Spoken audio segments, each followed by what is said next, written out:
বরিশালে বর্ণিল আয়োজনে বর্ষবরণ আনন্দ শোভাযাত্রা অনুষ্ঠিত। বরিশালে বর্ণিল আয়োজনে বাংলা বর্ষবরণ আনন্দ শোভাযাত্রা অনুষ্ঠিত হয়েছে। জেলা প্রশাসন ও সিটি কর্পোরেশন এর আয়োজনে বাংলা নববর্ষ 1432 এর আনন্দ শোভাযাত্রা অনুষ্ঠিত হয়।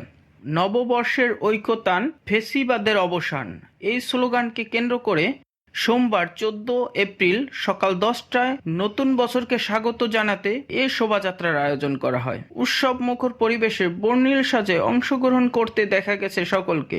বরিশালের বিভিন্ন শিক্ষা প্রতিষ্ঠানের শিক্ষক, শিক্ষার্থী, সাংস্কৃতিক সংগঠন, বিভিন্ন প্রতিষ্ঠানের কর্মকর্তা ও কর্মচারী স্বতঃস্ফূর্তভাবে অংশগ্রহণ করেন। শোভাযাত্রাটি সার্কিট হাউসের সামনে থেকে শুরু হয়ে নগরীর গুরুত্বপূর্ণ সড়ক প্রদক্ষিণ করে এসে শেষ হয়। আনন্দ শোভাযাত্রা শেষে জেলা প্রশাসক ও বিভাগীয় কমিশনার সকলকে বাংলা নববর্ষের শুভেচ্ছা জানিয়ে বলেন, বাংলাদেশের বৈচিত্র্যের দেশ। বাংলাদেশের সংস্কৃতির মধ্যে অনেক বৈচিত্র্য রয়েছে।